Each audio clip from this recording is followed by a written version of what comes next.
بولا محبت سے سبحان اللہ۔ اب اس سے آگے میں کوئی وضاحت نہیں کر پاؤں گا، میں نے کہہ دیا۔ آگے کس نور بھیگے؟ نور تو جبریل ہے، وہ تو رک گئے کہاں؟ بولیے اب آگے بتا مصطفیٰ کس حالت میں آگے گئے؟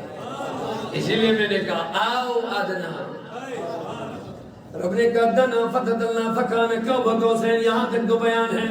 نلا دلا قریب ہوئے اور قریب ہوئے، اتنا قریب ہوئے جتنے دو کمانے قریب ہوتی ہے، لیکن آگے آؤ، آؤ کے معنی یا اس سے زیادہ قریب، لیکن اس سے زیادہ آگے رب نے قربت کی حدیں نہیں بتائی۔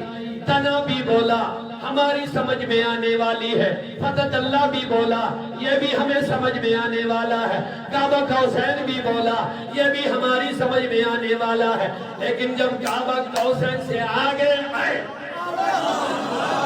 کعبہ قوسین کے معنی دو کمانے مل گئی، اب آگے کیا ملنا ہے؟ اب یہ ہماری عقلوں میں آنے والی بات ہی نہیں ہے، اسی لیے آؤ کے ذریعے سے پردہ ڈالا۔ آگے مصطفیٰ کیا ملے، رب کیا ملے، یہ ملنے والا جانے اور ملانا والے جانے۔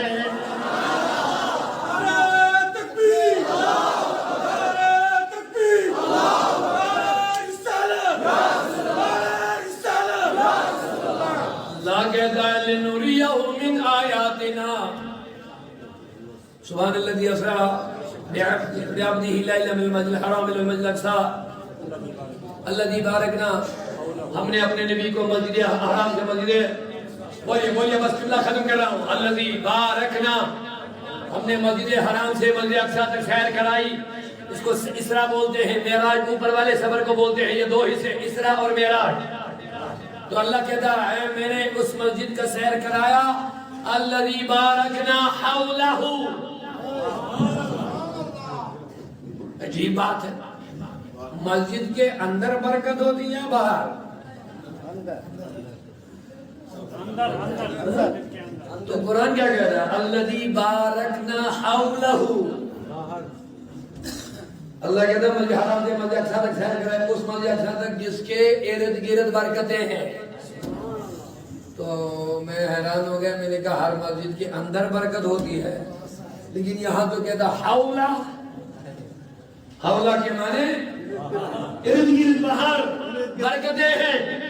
میں نے کہا آج تک تو یہی سنا مسجد کے اندر برکتیں ہوتی ہے، لیکن معراج کی رات میں رب کہتا میں نے اس مسجد کی سیر کرائی جس مسجد کے باہر ارد گرد برکتیں ہیں۔ میں نے سوال کیا مولا راز کیا ہے؟ کہاں مسجد کے اندر برکتیں ہونا یہ سب کی سمجھ میں آتا ہے، لیکن مسجد کے باہر برکتیں ہونا یہ کس لیے ہے؟ تو کہتے ہیں مسجد اقصی جو ہے اس کے ارد گرد میں پیغمبروں کی قبریں ہیں،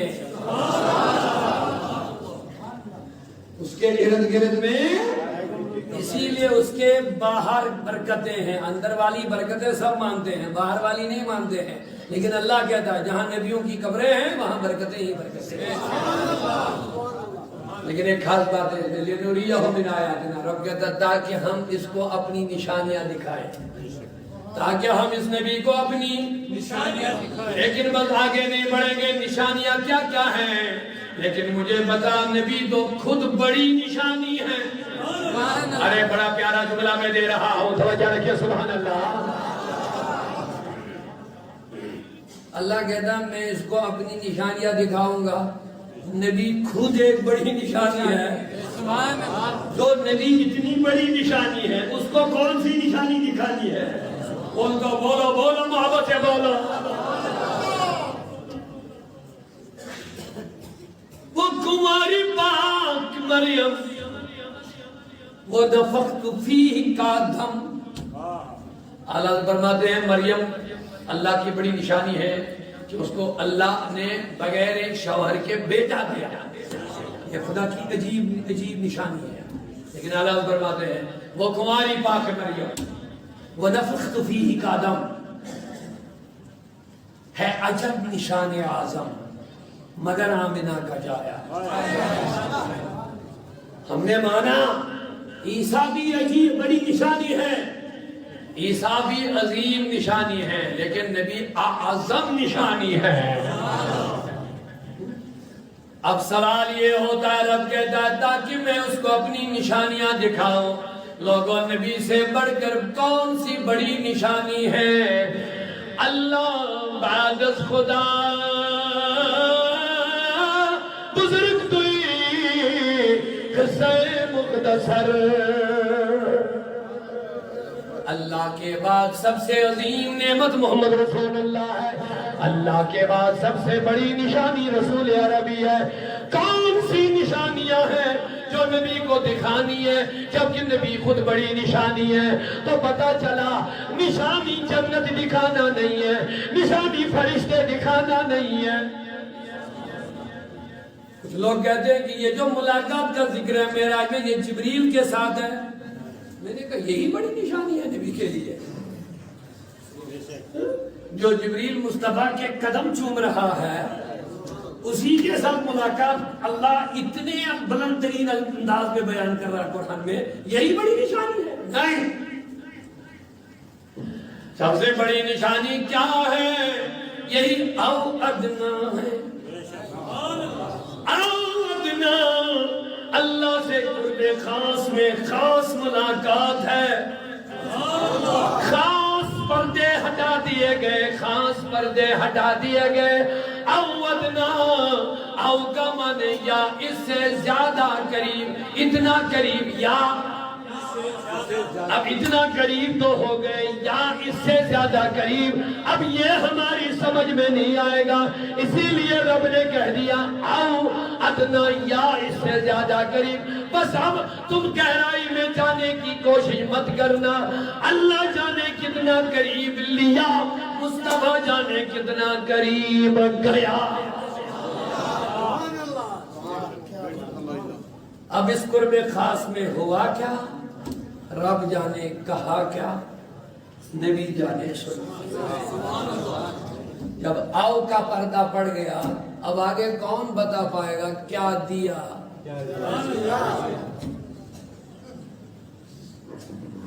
اب آگے جبریل بھی الف لام میم لاتے ہیں، لیکن حضور کہتے ہیں عالم تو میں سمجھ گیا۔ جبریل کہتے ہیں حضور مجھے پتا نہیں ہے الف لام میم ہے کیا، تمہیں کیسے پتا چلا؟ کہ حضور تو لا، سمجھنا میرا کام ہے، یہ کیا ہے؟ آپ تھوڑا سمجھنے کی کوشش کرنا۔ مثال کے طور پر میں آپ کو دوں گا، باقی اس موضوع پر گفتگو کرنا قابل عرض ہے، لیکن اتنا ضرور ہے جب دور دور دوستوں کو رابطہ ہوتا ہے، خط و کتابت کے ذریعے ہوتا ہے، خطوط لکھتے ہیں، صاف الفاظ میں باتیں کرتے ہیں، باتیں لکھتے ہیں، قربت میں آ جاتے ہیں، نزدیک ہو جاتے ہیں، نزدیک ہو جاتے ہیں، ایک دن دو دوست خاص تنہائی میں ملتے ہیں، اب اس ملنے کے بعد یہ خط لکھنا شروع ہو جاتے ہیں، لیکن اب خط میں کچھ کوڑ وڑی نظر آتی ہے۔ ابھی تک جب خط لکھتے تو صاف لفظوں میں لکھتے تھے، لیکن اب کہتے ہیں میں بے کی جگہ پہ ملوں گا، آپ تے کو ساتھ نہیں لانا، نہیں سمجھے؟ وہاں الف ایک نشانی ہے، تم جیم سین کو بھی ساتھ لے آنا۔ خط پڑھنے والا حیران ہو رہا یہ الف کیا ہے، بے کیا ہے، تے کیا؟ آج تک جو خط میں لیتا تھا اس میں یہ کوڑ ووڑی ہوتی تھی، یہ ہوتا نہیں تھا، یہ کیا ہوا؟ تو یہ وہی جو خاص ملاقات ہوئی، دوست نے دوست سے کہا اب چونکہ ہم زیادہ قریب آ گئے ہیں، اب کھلے لفظوں میں ہم راز کی باتیں نہیں بتا سکتے ہر کسی کو، اب میں اشاروں سے کہوں گا، جب بے لکھا ہوگا تو اس سے یہ سمجھ میں آ جائے گا، جہاں جیم لکھا ہوگا تو یاد رکھنا یہ اشارہ یہ ہوگا، جہاں الف لکھا ہوگا یہاں سمجھ لینا یہ ہوگا، یہاں انگلش میں سی لکھا ہوگا تو سمجھنا یہ اشارہ وہ ہے۔ آج کے بعد ہم کوڈ ورڈنگ میں بات کریں گے، بولو بولو سبحان اللہ، بولو بلا تشبیہ۔ جب مصطفیٰ صلی اللہ علیہ وسلم نے قرآن جبریل امین لا رہے ہیں، الف لام میم را، جبریل کہتے حضور لے، میرے نبی پر عالم تمہیں سمجھ گیا۔ جبریل کہتا لاتا تو میں ہوں، مجھے پتا نہیں، کہا جبریل لانا تیرا کام ہے، سمجھنا میرا کام ہے۔ جا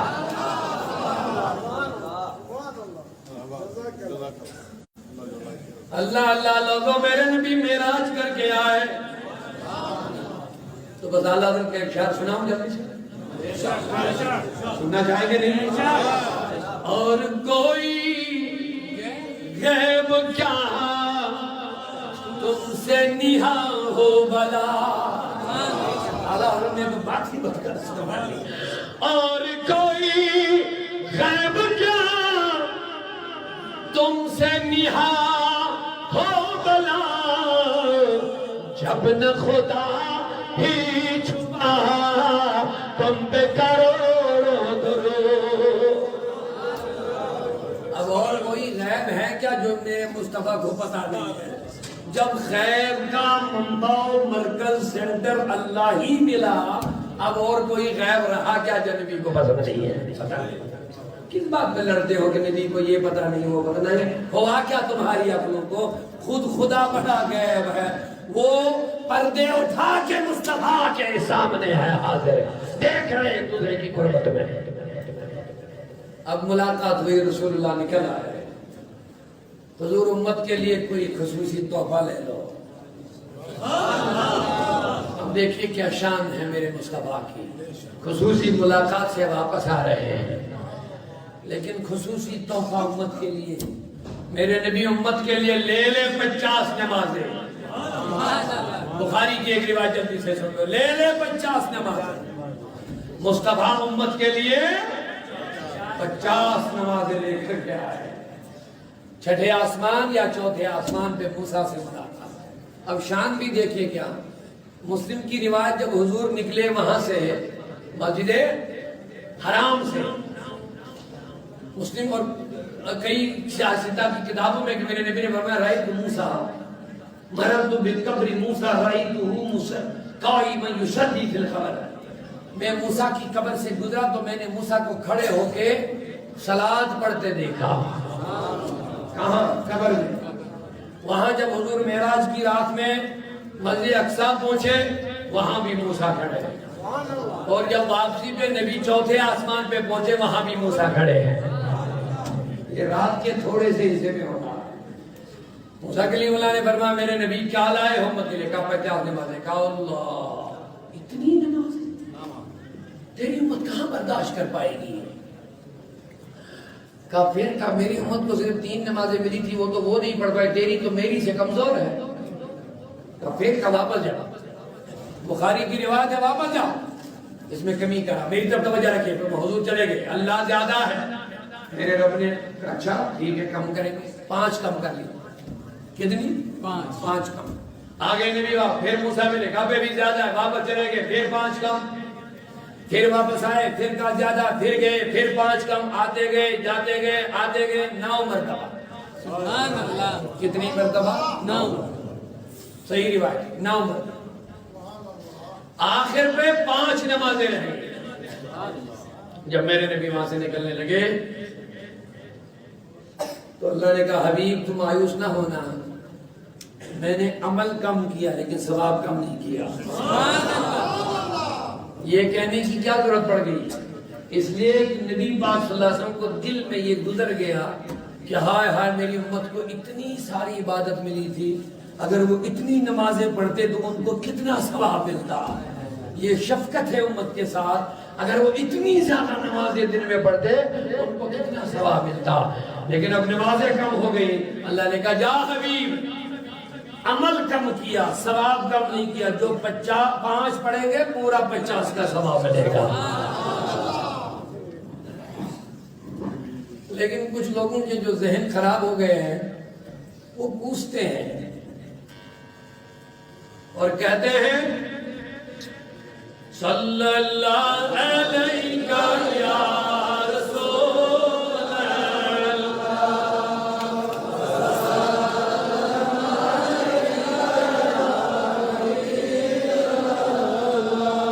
صلی اللہ علیہ یا رسول اللہ وسلم علیہ یا اعتراض ہوتا ہے کہ حضور علیہ السلام نے 50 نمازیں لائی اگر نبی کو پہلے ہی پتا ہوتا مجھے 50 سے بننے لینا 5 ہی لینا ہوگا تو پہلے ہی 5 ہی کیوں نہیں لاتا؟ اسے پتا چلا کہ نبی کو علم نہیں، غیب کا پتا نہیں، اس لیے 50 لائے، پھر 45 کم ہو گئے۔ میں نے کہا سوال کرنے والے تو ظاہر میں مخالفت حضور کی ڈھونڈتا ہے، لیکن یہ حملہ حضور پہ نہیں، معاذ اللہ یہ اللہ پہ حملہ ہو رہا ہے۔ کہتے کیسے؟ میں نے کہا مان لیا میں نے تیرا اعتراض 1 منٹ کے لیے، نبی کو پتا نہیں تھا میں 5 ہی لینی ہی لاسٹ پہ، تو جس رب نے یہ 50 پہلے دی اس رب کو یہ پتا تھا کہ مجھے لاسٹ پہ 5 ہی دینا؟ بولو بولو، اس کو پتا تھا پہلے سے مجھے لاسٹ میں 5 ہی دینا ہے، تو اس رب نے پہلے ہی 5 کیوں نہیں دی؟ کر سوال، پہلے ہی 5 کیوں نہیں دی؟ تو پتا چلا اللہ کی کوئی حکمت ہے، بس تفصیل میں نہیں جائیں گے، حکمت کیا ہے بس وہی ہے۔ تو میرا سوال ہے موسیٰ ہی آگے کیوں آگے؟ خلیل اللہ کیوں نہیں آیا؟ عیسیٰ علیہ السلام کیوں نہیں آیا؟ حضرت عزیر علیہ السلام کیوں نہیں آئے؟ آدم علیہ السلام کیوں نہیں آئے؟ موسیٰ کیوں آئے آگے؟ تو دراصل موسیٰ نے 2000 سال پہلے اللہ کی بارگاہ میں عرض کیا تھا مولا میں تیرا دیدار کرنا چاہتا ہوں۔ اللہ نے کہا نہیں کر پائے گا۔ جب زیادہ اصرار کیا تو رب نے کہا جلوہ دکھاؤں گا، پورا دیدار نہیں ہو پائے گا، ایک نور کی جھلک میں اس پہاڑ پہ ڈالوں گا، ایک کرن، اگر تو برداشت کرے گا تو دیکھیں گے بعد میں۔ جب اللہ نے ایک جلوہ ایک جھلک اپنے نور کی طور پہ ڈالی تو خر موسیٰ، وہ کوہ طور بھی ریزہ ریزہ ہو گیا اور موسیٰ خر نیچے آ گئے، زمین پر بے ہوش ہو گئے۔ تو عرض کرنے لگے مولا میری مجال نہیں ہے، لیکن یہ طلب دل میں باقی رہ گئی کہ میں رب کو دیکھنا چاہتا تھا لیکن دیکھ نہیں پایا۔ آج کی رات رب نے کہا موسیٰ آ جا، تو ڈائریکٹ میرا دیدار نہیں کر پایا۔ اور ایک حکمت یہ بات بھی سن لو، کیا اللہ چاہتا تو ایک ساتھ 45 کم نہیں کرتا؟ لیکن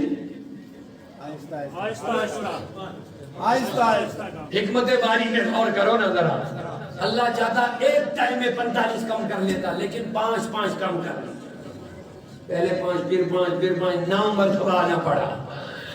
میں نے کہا مولا راز کیا کہا موسیٰ آ جا آ جا، آج معراج کی رات ہے، تو چوتھے آسمان یا چھٹے آسمان پہ رہو، میں اپنے نبی کو 50 نمازیں دے دوں گا، تیرے پاس آئے گا، تو کہنا کہ زیادہ ہے، میرے پاس آئے گا، میں ایک ساتھ 45 کم نہیں کروں گا، میں صرف 5 کم کروں گا، پھر آئے گا، پھر کہنا زیادہ ہے، پھر آئے گا، میں 5 ہی کم کروں گا، بس 5 کرتا جاؤں گا، تیرے پاس بھی آئے گا، میرے پاس بھی آئے گا، تو ڈائریکٹ دیدار نہیں کر پایا، یہ نبی میرا دیدار بار بار کرتا جائے گا، اور تو میرے نبی کی آنکھوں کا دیدار کر لینا۔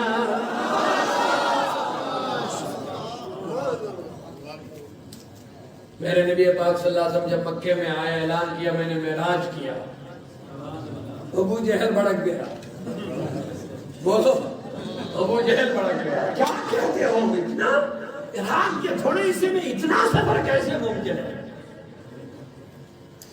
اب آپ سمجھدار ہو گئے ماشاءاللہ، آپ سمجھ لیجئے ابو جہل نے معراج کا انکار کیا کہ نہیں؟ جواب نہیں دے رہے پورے سے، اگر بات سمجھ نہیں آ رہی میں آسان کر لوں گا، انکار کیا کہ نہیں کیا؟ اچھا جواب دے دو، اگر میرے نبی نے خواب کا اعلان کیا ہوتا، میں نے خواب میں اتنا سفر کیا، کیا ابو جہل اعتراض کرتا؟ کیوں کرتا؟ خواب میں کوئی بھی بتا سکتا ہے، میں بھی خواب دیکھ لوں گا میں آسمان پہ چڑھ گیا، آپ مانا نہیں؟ کچھ لوگ کہتے نہیں مانیں گے، کیوں نہیں مانیں گے؟ یہ خواب ہے، خواب کچھ بھی دیکھ سکتے ہو آپ، کوئی بچہ بھی کھڑا ہو جائے گا کہے گا میں نے 50 ملکوں کا رات میں سبق دیا خواب میں، تو مانو گے؟ مانو ہے، خواب ہے۔ یہ کوئی پرابلم نہیں ہے. لیکن اگر کوئی کہے گا بیدار کے عالم میں آسمان پہ چڑھ گیا, بیداری کے عالم میں نے ایک منٹ میں 50 ملکوں کا سفر کیا, تو مانو نہیں مانے نہیں, یہ ممکن ہی نہیں. اور یہ تعجب خیز بات جب میرے مصطفیٰ نے اعلان کی تو ابو جہل بھڑک گیا. تو ابو جہل کا بھڑکنا ہی اس بات کی دلیل ہے کہ مصطفیٰ نے خواب کے معراج کا اعلان نہیں کیا, ظاہری معراج کا اعلان کر لیا. لیکن مصطفیٰ کو رب نے کہا حبیب یہ نہیں کہنا میں نے معراج کیا, کہہ رہے رب نے کروایا.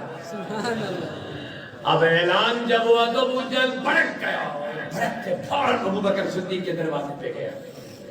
کہا آج تک ابو بکر نے ہر بات مانی, لیکن آج ممکن ہی نہیں کہ ابو بکر بڑا معاذ اللہ اتنا بڑا جھوٹ مانے گا. گیا دوڑتے ہوئے ابو بکر کے دروازے, ابو بکر او باہر نکلو. ابو بکر صدیق باہر نکلا ہے. کہا اتنا کیوں, اتنی جلدی میں کیا ہے, کیا بات ہے, کیا ہوا تجھے؟ کہا سنتے ہو آج بہت بڑا اعلان کیا. کہتا رات کے تھوڑے حصے میں اتنا صبر کیا. کہا یہ کیسے ممکن؟ کہا ابو بکر یہ کوئی اور نہیں, یہ تیرا محمد اعلان کرتا ہے. ابو بکر صدیق نے کہا بدبخت میرے دروازے سے دفع ہو جا, اگر کوئی اور یہ اعلان کرتا صدیق اکبر اس کو جھوٹا مانتا, لیکن جب مصطفیٰ نے اعلان کیا آقا جھوٹے نہیں سچ بولا کر دیا ہوگا.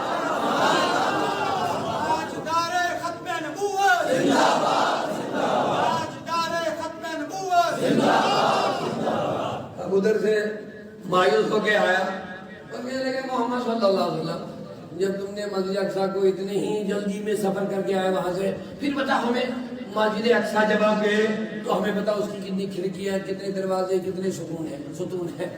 اب دیکھیے الٹے سیدھے سوال کیا کرنے لگا. ارے بھیا میں ادھر آ گیا آپ کو تقریر کرنے کے لیے, آپ کے سامنے آپ کو خطاب کرنے کے لیے, مجھے کیا گننا ہے غنی صاحب کی مسجد کی میں کتنے ستون ہیں, پھر میرا کیا لینا دے رہا ہے, مجھے کیا گننا ہے کہ اس کی کتنی کھڑکیاں ہیں. حضور گئے تھے مسجد اقصیٰ میں نبیوں کو نماز پڑھانے کے لیے, امامت کرنے کے لیے. سارے انبیاء سب پہ باندھے ہیں, مصطفیٰ امام بن گئے ہیں. اب حضور کو کیا گننا تھا کہ دیواریں کیا ہیں, دروازے کتنے, کھڑکیاں کتنے, یہ گننا نہیں تھا. لیکن ابو جہل نے الٹا سوال کیا کتنے, حضور نے توقف فرمایا کیونکہ گنا نہیں تھا. اب گننے میں تو منٹ دو منٹ لگی کہ بڑی مسجدیں, بڑی کھڑکیاں یہ ہے, تو توقف کیا. تو میرے مولا کریم صلی اللہ علیہ وسلم نے فرمایا, مسلم کی حدیث ہے, فرمایا رب نے کہا حبیب اب اتنی دور سے گننا نہیں ضرورت ہے. اللہ فرماتا جل اللہ لی الاقصیٰ, اللہ نے اقصیٰ کو میرے سامنے پیش کیا. لے لے بتا دیکھ کے بتایا رسول اللہ, بتا دیکھ کے جل اللہ لیا, پردے ہٹ گئے, پھر دوبارہ سے اقصیٰ میرے سامنے آ گیا. میں نے اپنی آنکھوں سے دیکھ کے بتا دیا. بھڑک گیا ابو جہل, ادھر سے بھی مایوس ہو گیا. اب آیا ابو جہل, محمد صلی اللہ علیہ وسلم تم کہتے ہو میں نے یہ صبر کیا, اچھا یہ بتاؤ ادھر سے ایک قافلہ آنے والا ہے ہمارا, کیا دیکھا؟ کہاں دیکھا. کہا کب آئے گا؟ کہا فلانی تاریخ سورج طلوع ہونے سے پہلے مکے میں آئے گا.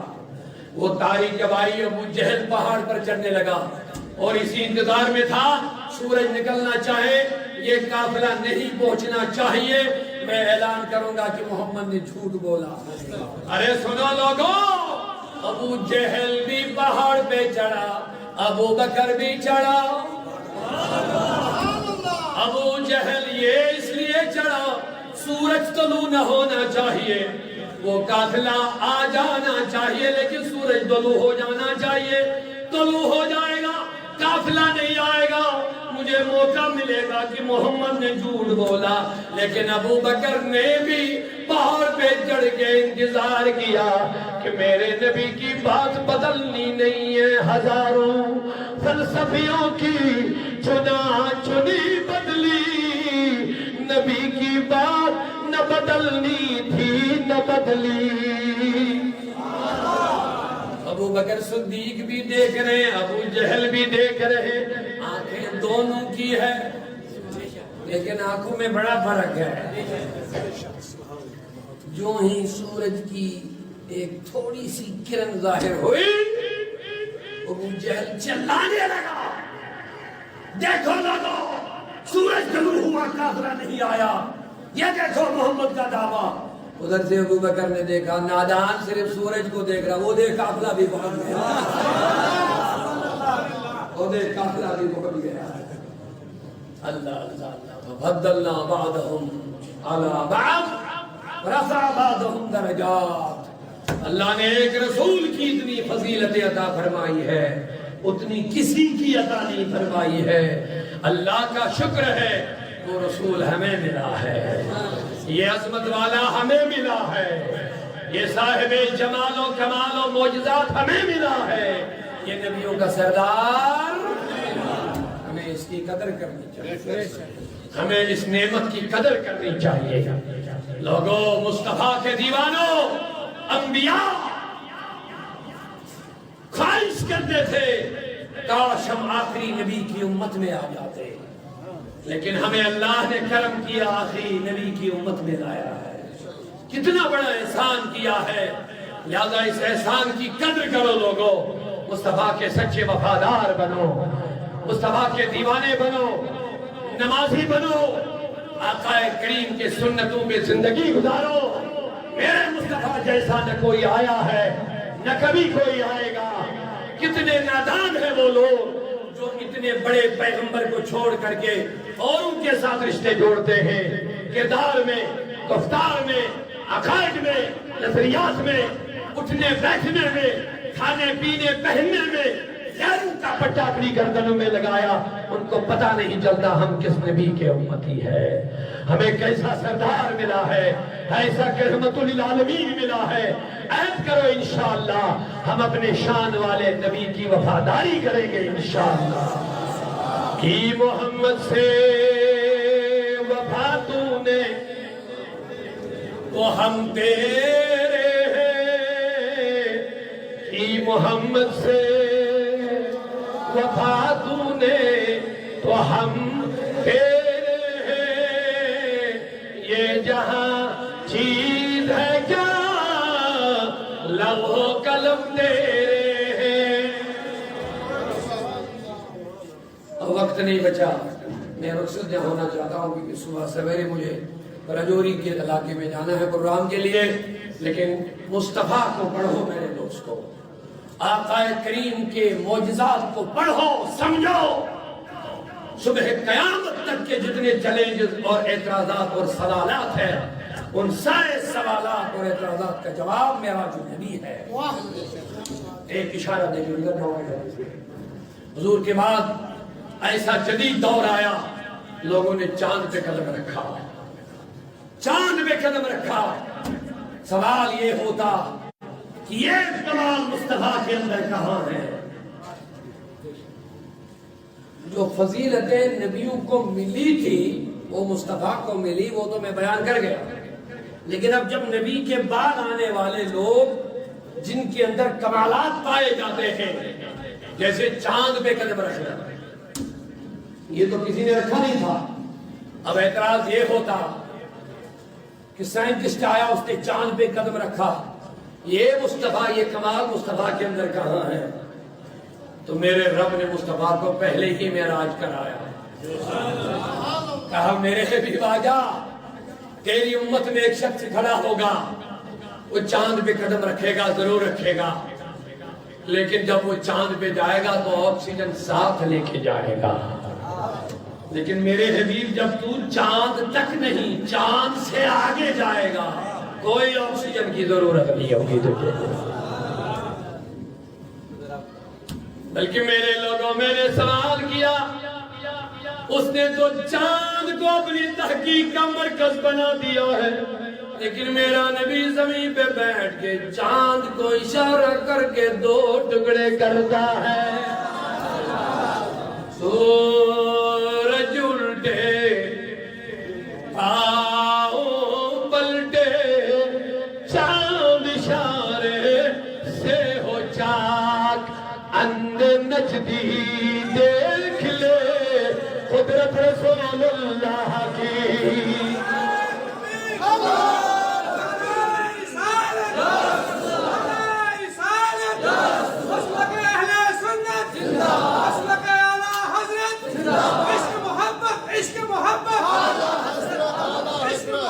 عشق محبت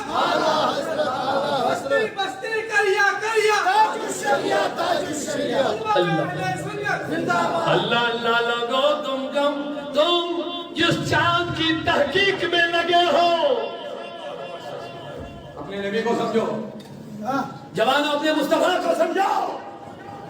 ساری دنیا اربوں خربوں کی تعداد میں رقم خرچ کرتے ہیں، چاند کی تحقیق میں لگے ہیں، لیکن ساری دنیا چاند کی تحقیق میں لگ کے اربوں خربوں انلمیٹڈ محنتیں کر کے خرچ کر کے جس کی تحقیق میں لگے ہیں، وہ تمہارا تحقیق والا چاند میرے مصطفیٰ کے پنگوڑے کا کھلونا بنا ہوا ہے۔ چاند جھک جاتا جدھر انگلی اٹھاتے مہد میں۔ اللہ حضرت نے کیا خوب ارشاد فرمایا، میرے مصطفیٰ مہد یعنی پنگوڑا جو جھولا ہوتا ہے اس میں ہاتھ ہلا رہے ہیں، جدھر ہاتھ ہلا رہے ہیں چاند ادھر ہی ہل رہا ہے۔ چاند جھک جاتا جدھر انگلی اٹھاتے مہد میں، کیا ہی چلتا تھا اشاروں پہ کھلونا نور کا۔ چیلنج بہت ہے لیکن مصطفیٰ کا ایک ایک لمحہ ہر چیلنج کا جواب ہے، ہر سوال کا جواب ہے، ہر اعتراض کا جواب ہے۔